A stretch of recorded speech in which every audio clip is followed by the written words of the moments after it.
today's class with these concepts. So modeling of resource allocation state. So as we have seen earlier, we have two types of modeling. Let us say this resource allocations can be carried out in two ways. The first way to carry out this is by using the graph model. So we'll draw the representation using a graph.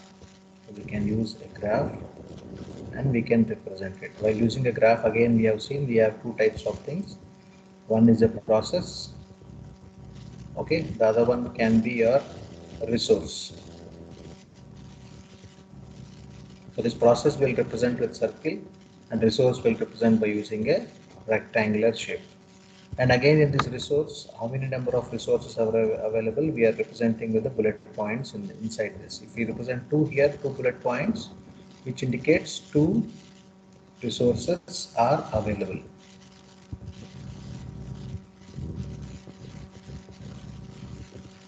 Okay, if we don't have two like this inside this, we have only one circle or one bullet, which means that only one resource was available. And let us go further and see how do we represent and use using matrix model. All right, so this is what we have discussed already. So let us see that recap of that. So quickly we'll recap on this graph model and further we'll move on to the matrix model. So in this what we understood, we have two types of nodes. Inside this we have two types of nodes. We call them, one of them as circles, the other one we call it as rectangles. So circles are represented by a process, and uh, whereas this rectangles are represented as resource classes. All right, so each bullet inside that bullet point inside this is one resource. If for example if we have a rectangular box here and we have these many number of bullet points here, so what does it mean? It means each one is one bullet, which means that there are four resources available. So each one of the bullet is one of the resource unit. All right, okay. So edges can also be of two types. Edges, which means what? Edges means what? Let us say we have a process here and we have one more rectangular box is your resource. So this is a process and this is a resource. Either we communicate from process to resource or back from resource to process. So that's what two edges here, two kinds of edges. One is uh, resource class to process. So resource class to process is first edge, and process to resource class. So process to resource class is your second edge. Okay, all right. So again in this representation of graph, we have two types. The first one is RRAG, which means resource request and allocation graph. So how that is represented, let us see now. And next one is WFG. One is what? Resource request and allocation graph, and next one is wait for graph. So you can see this one, this is your resource request allocation graph. So what's the difference of this RRG? In graph models, there are two types, right? One is resource request allocation graph, we call it as RRAG, and then next one is WFG, wait for graph. So these are the two different types of graph models what we have. So this is the first one, RRAG, and this is your second one. Okay, let us try to understand quickly what is this RRAG. So we have circles, wherever we have a circular shape, that is given by a process. Okay, if you identify here, circle 1, 2, 3, 4. All right, 1 second, I'll just erase this. Yeah, circles, you can see this one, 1 and 2, 3, 4. 4 circles are there, which means there are 4 processes. This RRAG, there are 4 process, and further, and how many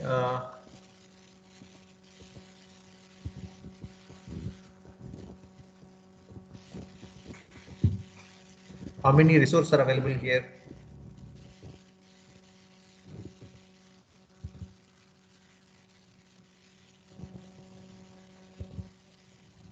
There are two resources, one is printer, the other one is tape.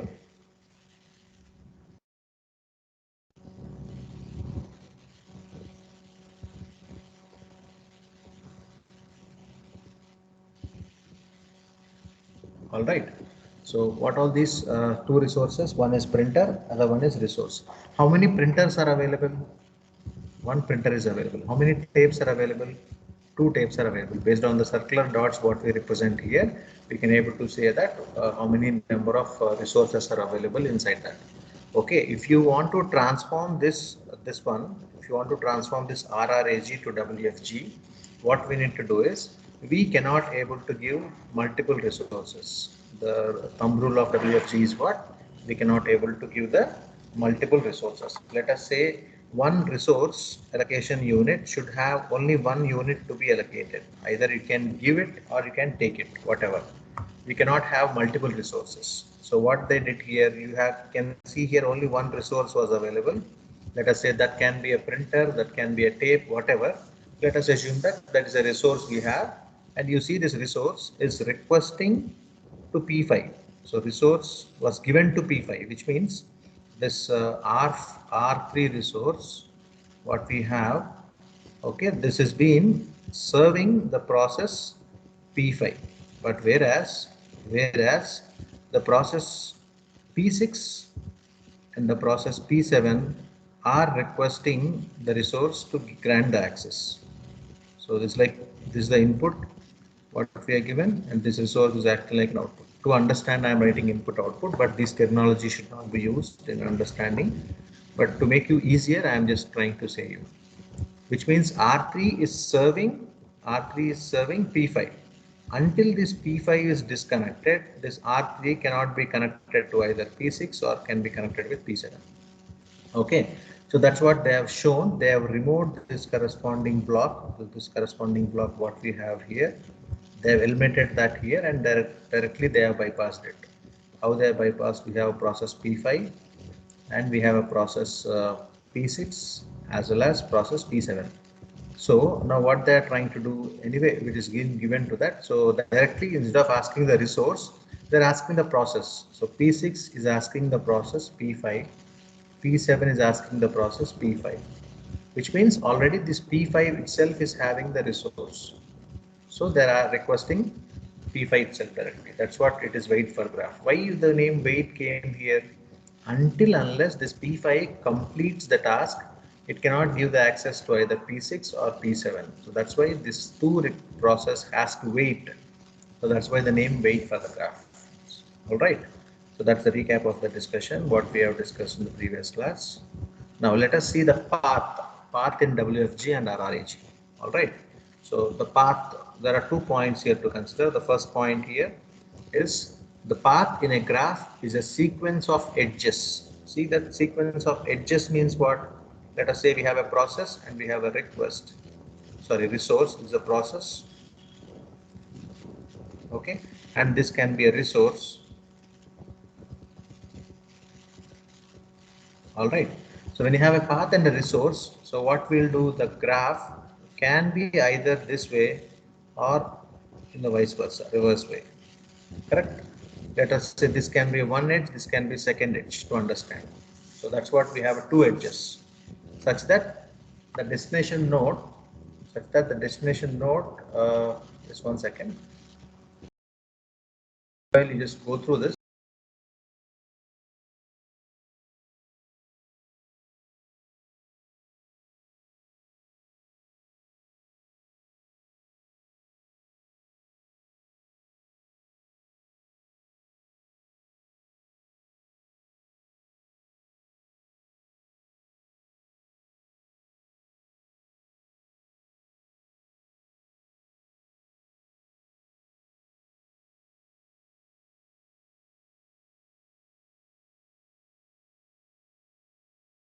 Waiting. Thank you for waiting. Sorry for the interruption. Yeah. So see here, the path is the graph. Path in a graph is a sequence of edges.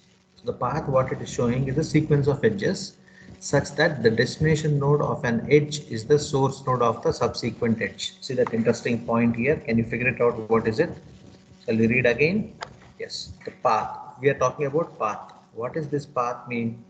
What does this path mean? And we are trying to understand what is this path. So we have a graph here. It can be WFG graph or it can be RRAG, whatever the graph we have.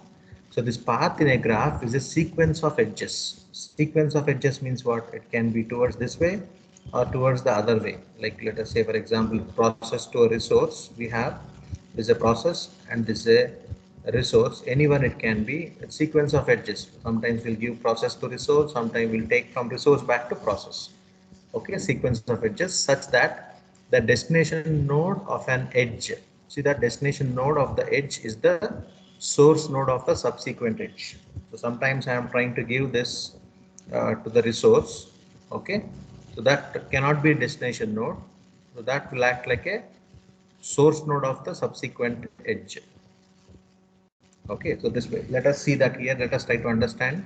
In RRAG, we have path P1 to resource R1, further path P2. Like it's a process. Let us say it's a process. Instead of path, we call it as process. Okay, and this will act like a resource.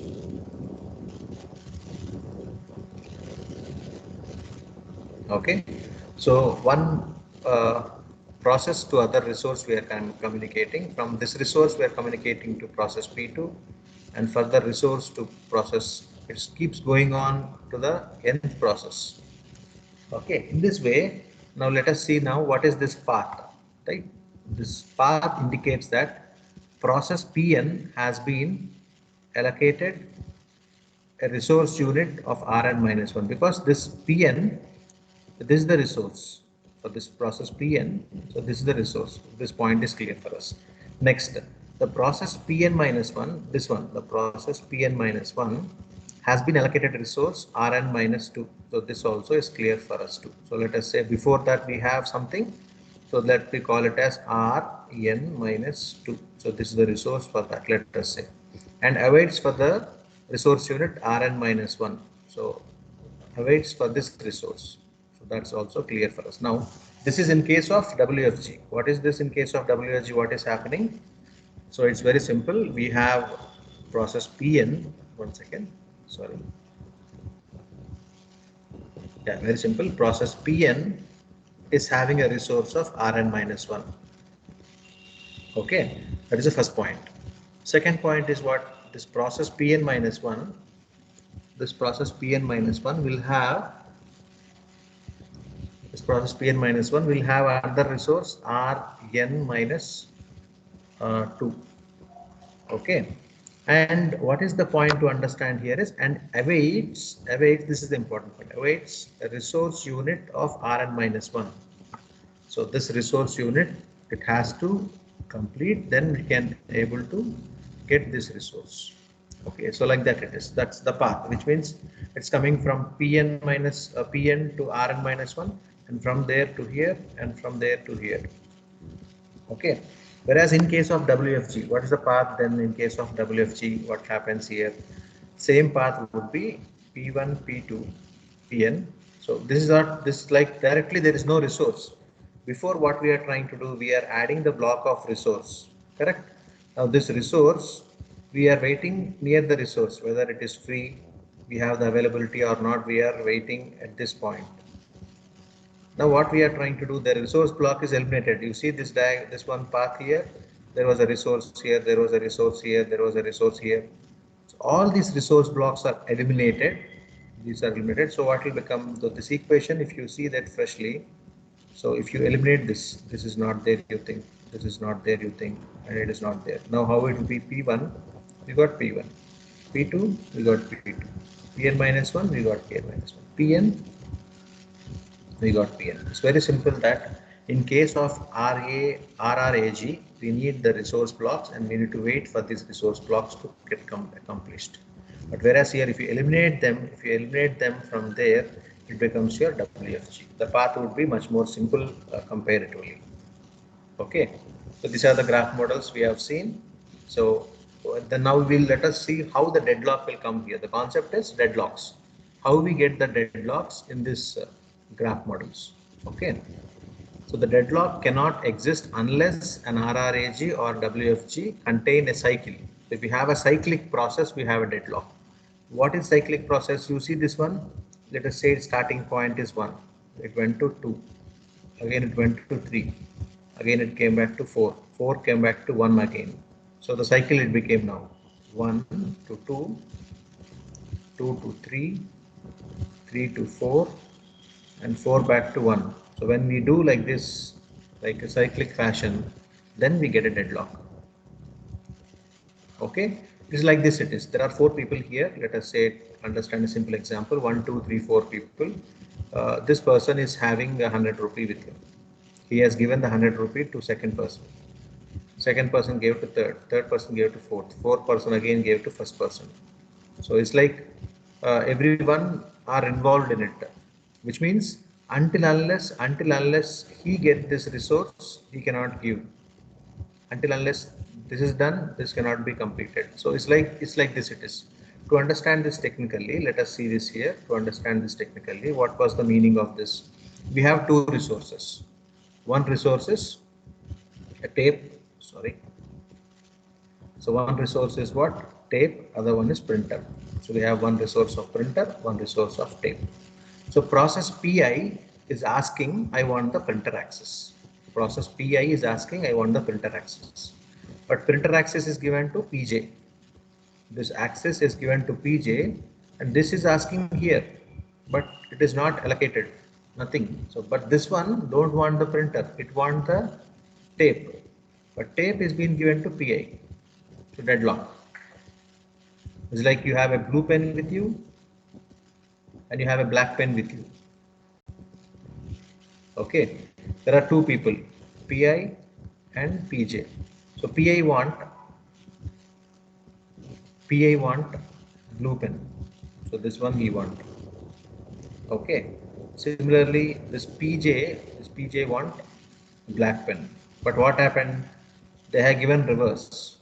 They have given reverse. So this PJ is having the blue pen with him. This PJ is having the blue pen with him, and this PI is having the black pen.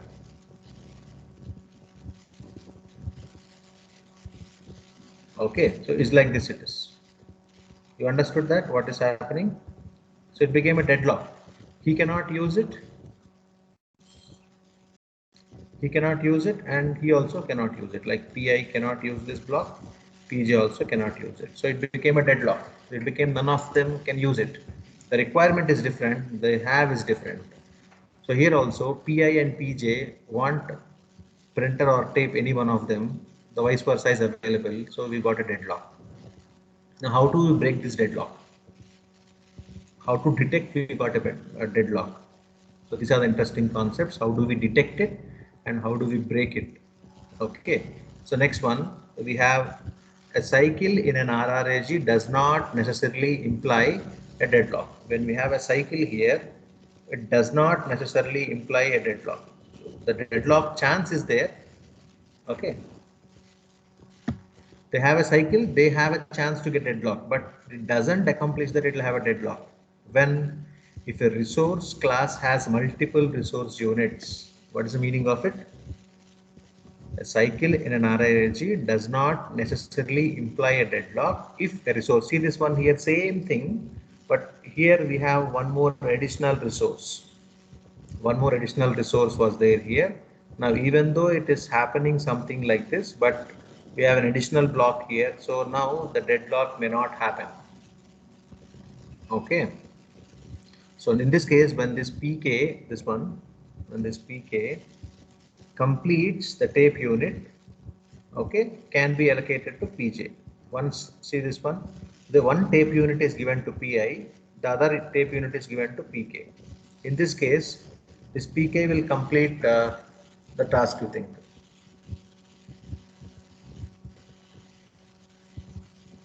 So what it is completing, let us say this PK is completing the task.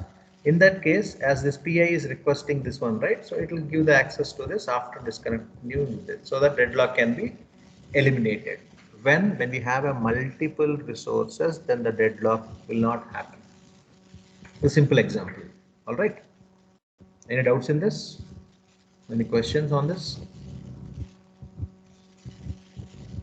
Now, as we have seen earlier, right? So what we have seen earlier that there are 2 types of models here. What are the 2 types of models we have seen? One is the graph model we have seen. In graph model we have 2 types, RRAG, and we have seen what? And we have seen wait for graph. So this is what we have seen. Now we are going for the matrix model.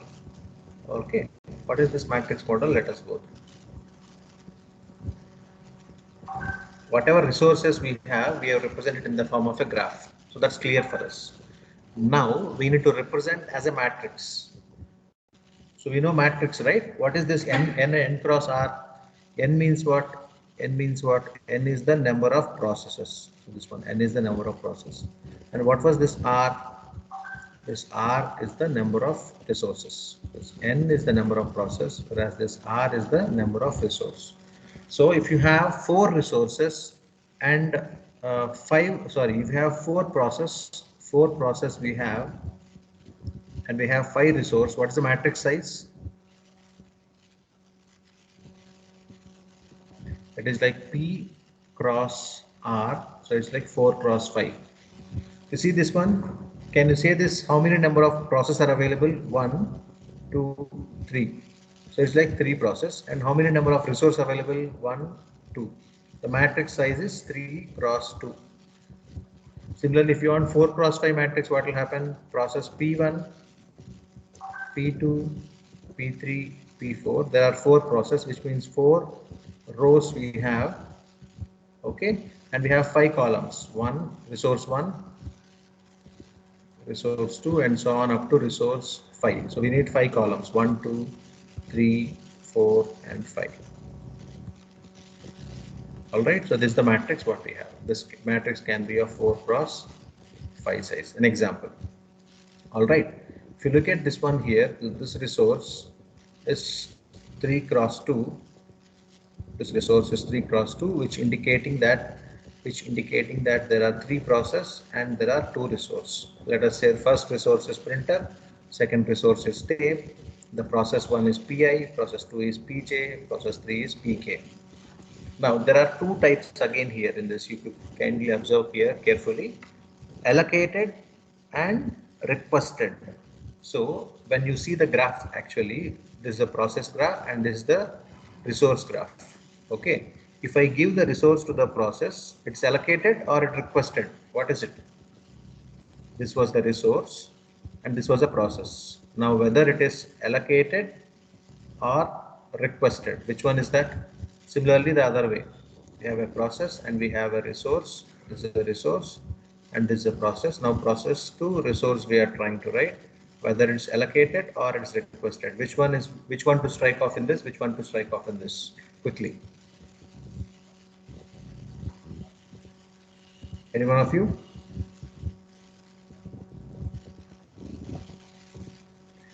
Resource is allocated to process. Now which one to strike off here?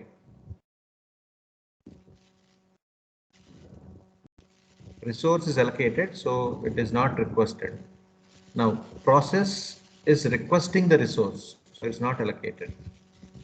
Okay, so in this way, can you see this and tell me PJ resource is allocated to printer or tape? Printer, sir. You see the diagram? Exactly. So see this diagram. Which one? Let us see. Let us see this one or first diagram what we have. Let us say this one. Let us try to see. Let's take any one example. This one only. Let us take an example. Okay. Now we are trying to give the resource to the process. It's like it is requested or allocated. It's like allocated. Okay, and whereas here the process is requesting. This one is called as requesting. Okay, with this idea, let us see how the graph, if this instead of matrix, if you have a graph, how it will be. Let us see. All right, let us draw that if you try to understand. Now, so we have how many process here? Let us say 3 process and 2 resources. What are the 2 resources? One resource is, let us say, a printer.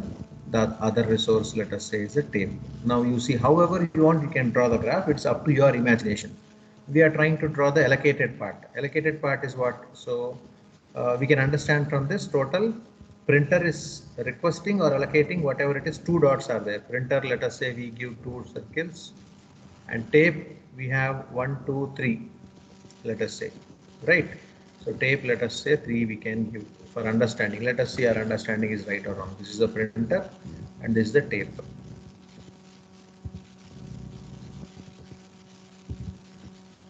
Okay, now printer is allocated to PJ. Means what? Printer is allocated to process. What is the process? This process is PJ. That's all about printer allocation. Now printer is requested by PI. So PI, let us say how to write this PI somewhere here. PI, we have PI. So PI is requesting this way and this way. Okay, and then that's all. PJ and PK, not nothing. It is this is requesting here. This is given to this. Okay. Next, what about tape? Tape is what? Allocated. Allocated means what? Tape is given to PI. This tape is given to PI, let us say, and tape is given to PK. So somewhere tape is given to this process PK. Okay. Whereas in this case, PJ requested. So PJ requested the tape this way, something like this. Okay. So totally, if you see this, if you count this 1 here, and if you count this 2, total count is 1 here and total count is 2. See total resources printer. Printer, how many are available? 1. Tape 2. 1 and 2 are available. Allocated, right? Allocated 1 and 2. Free, how many are there? 0. There are no resource available. So based on this, we can able to analyze that whether it is allocated or what is requested. What is the statistics of that? We can able to find easily by using matrix modeling. So let us try to construct the matrix model for this diagram. What will happen? Let us see. Let us construct the matrix model for this. How to construct the matrix model for this? Now, how to write? How to draw the matrix? What cross what? N P cross R, right? So P cross R we should write. What is this P cross R? In this example, this one. Number of process, how many? 1, 2, 3, 4. 4 process. Number of resource, how many? 2 resource. Now let us try to draw the allocation. So it is P1, P2, P3, or let us draw here P1, P2, P3 and P4. There are 4 types of process. Okay. And what about resources? Let us say printer and let us write tape. So printer and tape we have. Now how to write allocation? Allocation means what? So allocated the resources. How to write allocated? Can anyone of you figure out this? Where to write 1, where to write 0? Which means from the resource we are given outside the arrow mark. It's not taking in, it's taking out. So printer to P1, 1 resource. That's all. Printer is giving only to P1. Tape is giving to P2 and P3. So tape is giving to P2 and P3. That's all, right? P4, it is not there. So this is 0, 0, 0, and here it's 0 and 0. This is what? It is allocation table. Similarly, how to write the requested table? We have process P1, P2, P3 and P4 and the printer and then the tape we have. So now how to write the requested table? Requested table is what? Not resource to printer, resource to process, process to resource. You see inside this P3 and P2 are requesting. So P3 and P2 are requesting for printer, whereas tape requested by P4. So P4 only requested. So which means 0, 0, and here is 0, 0, 0. Now from this you see that and tell me how many resources are available, how many resources are not available. Total is 1 and total is 2. So which means 1 resource was available, 1 allocated, 2 are available, 2 are allocated. Total number of free resources 0. Correct? So this one, if you see this. So total resources printer 1 and tape 2. Okay. And free of them 0. Same, it is matching with this, but it's a coincidentally it's matching with this. Okay, this is how we can understand the matrix model. Any doubt in this matrix model? Are clear with it?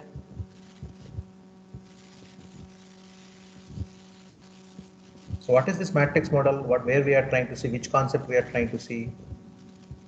So in the concept of modeling the resource allocation, how do we allocate the resources? Based on this matrix information what we have, we can see this table. Okay, let us show this table to you.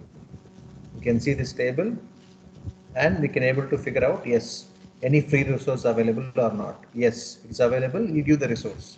If not available, you tell to block state stating that the resources are not available. So this is how we can able to model the allocation of resources. Okay. The next concept is after the concept of modeling. After the concept of modeling deadlocks by using resource allocation,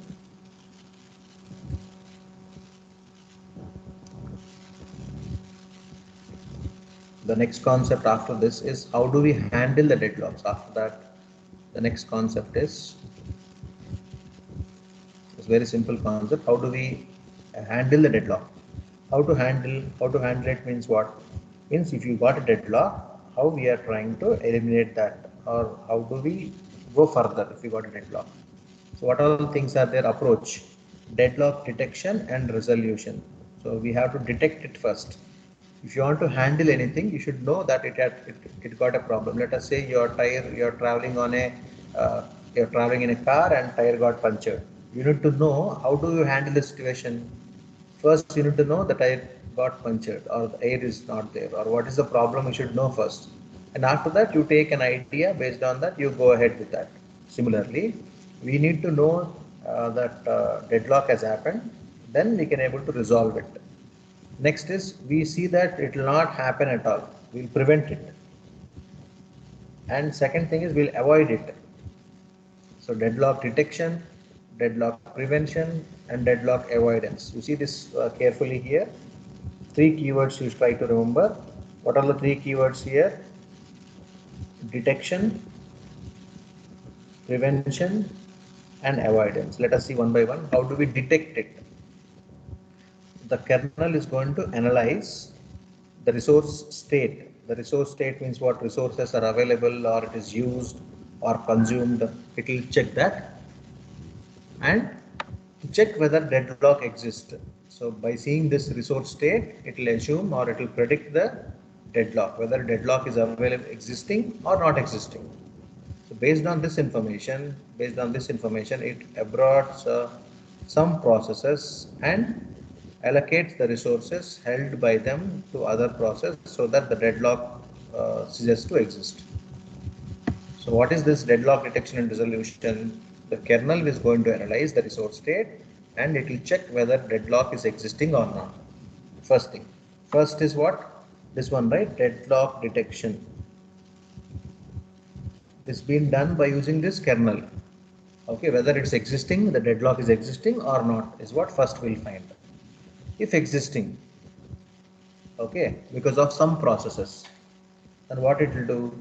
The resources what it is handling, the resources with what it is existing, okay, it has to find and allocate the resources properly so to clear the deadlock.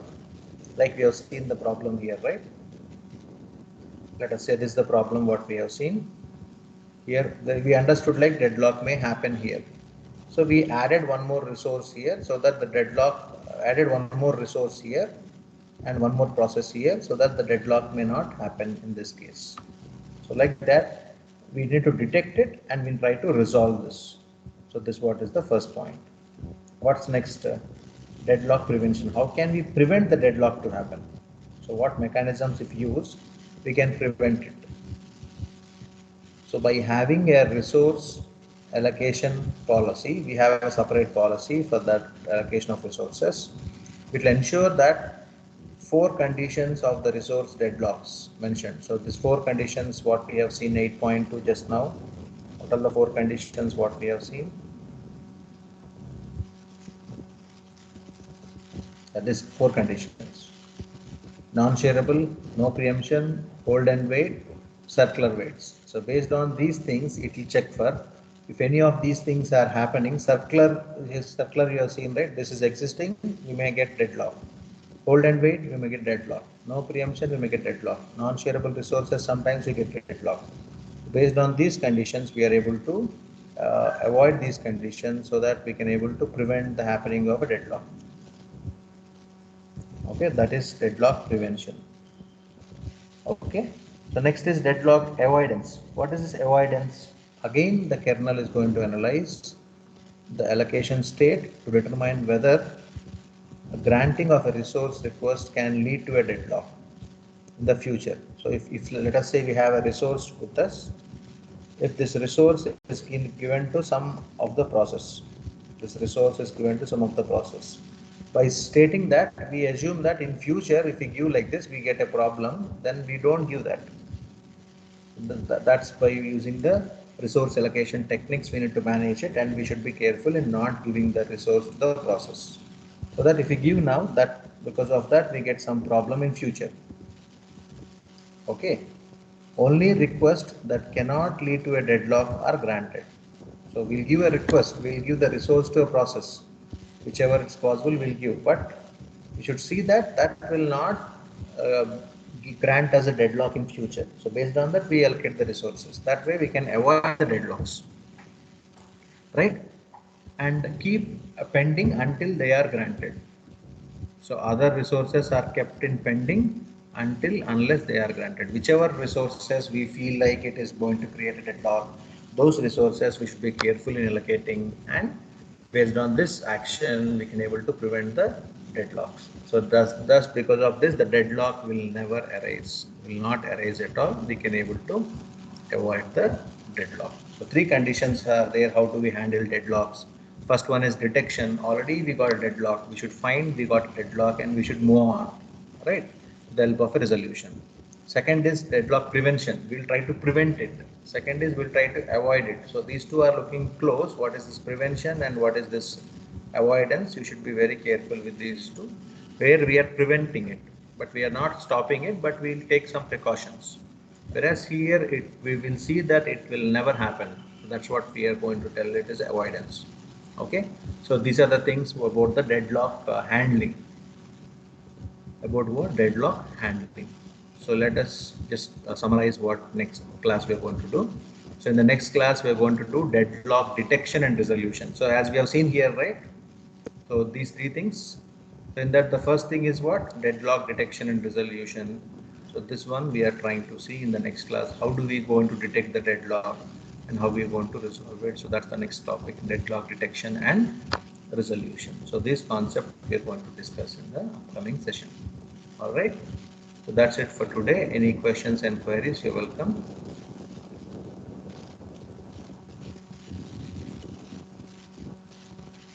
Any queries, anyone?